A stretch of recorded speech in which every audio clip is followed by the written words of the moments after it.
Hello, hi, नमस्कार. Welcome back to my channel. मी पूनम. माझ्या चॅनलमध्ये तुमचं पुन्हा एकदा स्वागत आहे. तर आता माझा सकाळपासून माझी सगळी कामं आवरून झालेली आहेत आणि माझा मोठा मुलगा शाळेत गेला आहे आणि छोटा मुलगा आहे माझ्यासोबत. तर आता विषय हा झाला आहे की वायफाय म्हणजे नेटबद्दल. आता आमच्या रूममध्ये ना नेट खूप कमी चालतं बरं का. म्हणजे मोबाईलचं नेट अजिबात चालतच नाही आहे आणि प्रॉब्लेम असा व्हायचा की म्हणजे अगोदर आत्ता आमच्याकडे वायफाय आहे, पण पहिले जेव्हा वायफाय नव्हतं ना तेव्हा आमच्या बाजूला नंतर खाली वगैरे खाली राहतात ना, त्यांच्याकडे वायफाय होतं. आणि मग काय व्हायचं माहिती आहे का, त्यांना वायफायचा पासवर्ड वगैरे मागायचं म्हणलं ना, तर म्हणजे लोकं बघा ना, आता कसं आहे माहिती आहे का, एक प्रत्येकाला काही नाही काही अडचणी असतात. त्यामुळं आपण त्या गोष्टी म्हणजे प्रत्येक गोष्टीला थोडा वेळ लागतो ना करायचं म्हटलं तर.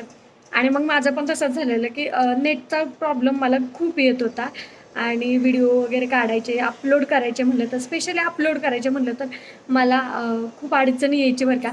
कारण माझ्याकडं नेट अजिबात नव्हतं आणि मग नेट नसल्यामुळं मग किती पण गॅलरीत उभं राहा किंवा कुठं असं जिथं नेट असेल त्या नेटवर्क येत असेल थोडाफार तिथं उभं राहिलं ना, तरी पण अजिबात मला व्हिडिओ अपलोड होत नव्हता. म्हणजे शॉर्ट व्हिडिओ अपलोड होत नव्हता. ते लाँग व्हिडिओचा तर प्रश्नच येत नव्हता बरं का. मग मी आमच्या बाजूवाल्या ताईंकडून चा पासवर्ड मागून घेतला होता. त्यांनी पण दिला होता बरेच दिवस माझ्याकडे त्यांचा वायफायचा पासवर्ड होता. पण ते अधूनमधून चेंज वगैरे करायच्याही. मग मला प्रॉब्लेम यायचा ना खूप. तर मग एक वेळेस मी विचारलं त्यांना, की बाबा म्हणजे असं नाही म्हटलं, की बाबा आपण दोघात वायफाय ठेवूया आपण.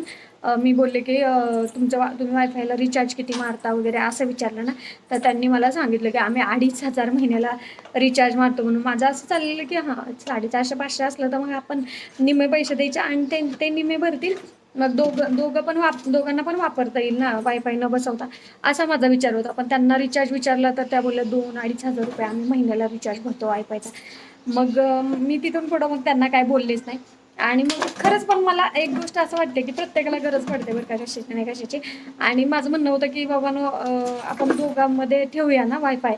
तर मग पण त्यांनी असं सांगितल्यामुळं मला काही ते काय आवडलं नाही बरं का. मग नंतर मी विचार केला, की आपणच आपणच वायफाय बसवायचा म्हणून. मग प्रॉब्लेम असा येत होता, की आता ह्यांना मिस्टरांना कसं सांगायचं, की बाबा वायफाय बसवूया आपण वगैरे. मग कारण एवढं त्यांना व्हिडिओचं वगैरे काही कळत पण नाही आणि ते एवढं त्यांचा काही असा सपोर्ट म्हणण्यासारखं असं काही नव्हतं. हां, काढ, कर, तू काही तुला करायचं आहे ते, पण जास्त मला काही खर्चात पाडू नको. एवढंच म्हणणं त्यांचं होतं. आणि खरं तर माझा खूप कमी खर्च असतो बरं का त्यांना, असं असतंय. त्यामुळं त्यांचं असं म्हणणं, की मला जास्त काही खर्चात पाडू नको तू. मग त्यांना बोलायला पण सांगायला पण असं मला कसं तरी वाटत होतं बरं का थोडंसं. पण तरी पण मी विचार केला, की ठीक आहे आता ह्यांना सांगूया, बोलूया. कारण मला खूपच प्रॉब्लेम येत होता आणि व्हिडिओ पण अपलोड करता येत नव्हते, काय नव्हतं. मग नंतर मग ते झालं, ते आमच्या बाजूवाल्यांचा तो विषय झाला. मग खालच्या ताईंना एक दिवशी मला खरंच बरं का भरपूर गरज होती आणि अडचण होती बरं का. तर त्यांना मी विचारलं, म्हटलं तुम्ही तुमच्या वायफायचा मला पासवर्ड द्याल का? तर त्या बोलल्या, "नाही, नाही, नाही, मी काही देणार नाही आहे, माझ्याकडे पासवर्ड नाही आहे." आणि खरं तर बायका घरात राहतात म्हणल्यानंतर माझा हा मुद्दा आहे बरं का. बायका घरात राहतात म्हणल्यानंतर सगळं हे बायकांकडंच असतं बरं का. घरातलं जे काय असतं, वायफायचा पासवर्ड असू द्या किंवा सगळं ते बायकांच्या हातातच असतात घरातल्या गोष्टी. पण अशी रिएक्शन देतात, की "नाही, नाही, आम्हाला काही माहिती नाही ना, नाही मी देऊ शकत नाही. माझ्या मिस्टरांचं असं आणि माझ्या मिस्टरांचं तसं, त्यांच्याकडे आहे पासवर्ड." मग असं तसं म्हणून जसं काय म्हणजे मला असं वाटतं, की जसं काही म्हणजे मला माझा अनुभव सांगते बरं का. मला असं वाटलं मी काय त्यांची प्रॉपर्टी वगैरे नावं करून मागते काय, अशा डायरेक्ट रिॲक्ट करतायत त्या, असं मला वाटलं बरं का. आणि खरंच तसंच रिॲक्ट झाल्या होत्या. आणि वायफायचा पासवर्ड म्हणजे काय. मग नंतर मी ह्यांना बोलले, म्हटलं नाही काही करा पण म्हटलं माझं एवढं फक्त काम करा, माझा काही तुम्हाला जास्त खर्च नसतोय ना. तर मग तुम्ही माझ्यासाठी एवढं फक्त काम करा फक्त म्हणलं. मग ते पण तयार झाले करायला. ठीक आहे, ठीक आहे, ते बोलले, की मग ते पण तयार झाले. मग ठीक आहे, मग आम्ही म्हणजे गावाला गेलो होतो. गावाला जायच्या टायमिंगला मी बोलली होते त्यांना की अहो मला प्रॉब्लेम येतोय व्हिडिओ अपलोड करायला, आपल्या घरात तर रेंज पण जास्त नसते, त्यामुळं असं तसं. मग असं म्हणजे घाबरतच बोललेली बरं का जरा, कारण त्यांच्याकडून मी जास्त कुठल्या गोष्टी मागत नाही किंवा घेत नाहीये ना, त्यामुळं मग असं मला खूप कसं तरी वाटलं ना, कारण माझी शिलाई मशीन आहे, त्यामुळे त्याच्यातून काय जे येईल ते मी माझं स्वतःचा खर्च करते ना. पण हे जरा राऊटर वगैरे घ्यायचाही म्हणलं तर मग खर्च येत होता ना थोडासा. मग मी ह्यांना बोलले, मग हे बोलले की थांब आता आपण गावावरून आलो ना की मग तुला वायफाय बसवून देतो म्हणले. मग तसं झालं की मग गावाला गेलो आम्ही. गावाला 7 दिवस काहीतरी राहिलं होतं त्या टाइमला. डिसेंबर का नोव्हेंबरमध्ये आम्ही वायफाय बसवलं. मग गावावरून आल्यानंतर मी त्यांना आलेल्या दिवशीच बोलले, म्हटलं काय म्हटलं आपण बसवूया का वायफाय. मग त्यांनी त्याच दिवशी लगेच चौकशी केली आणि त्याच दिवशी त्यांना त्या माणसांना बोलवलं आणि वायफाय बसवून घेतलं बरं का. तर तिथून पुढं माझा प्रॉब्लेम हा सॉल्व्ह झाला का. आणि आत्ता मला प्रॉब्लेम काही येत नाही. पण मला काय म्हणायचं आहे की जेव्हा म्हणजे आपण पण आता काही ते शेजार पाजार वगैरे काय असं राहिलं नाही बरं का, काही सुद्धा राहिलं नाही पहिल्यासारखं.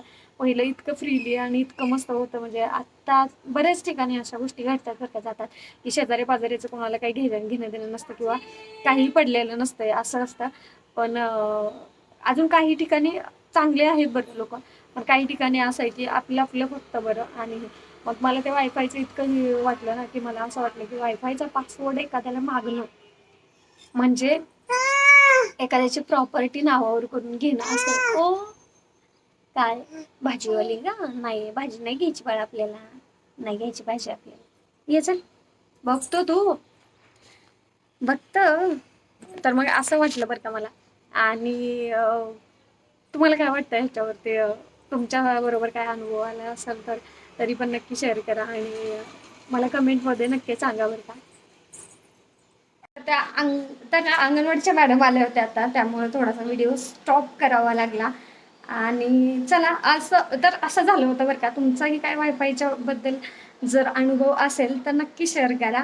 आणि मला तर असा अनुभव आला. पण नंतर आता मी वायफाय बसवलं आणि पहिल्यांदा सुरुवातीला 3 महिन्याचा रिचार्ज केला होता आणि आता 1 वर्षाचा रिचार्ज केला, म्हणजे टेन्शनच नको म्हणून 1 महिन्याचा फ्री पण आलाय. सो चला, व्हिडिओ आवडल्यास नक्की लाईक करा, चॅनलला सबस्क्राईब करा.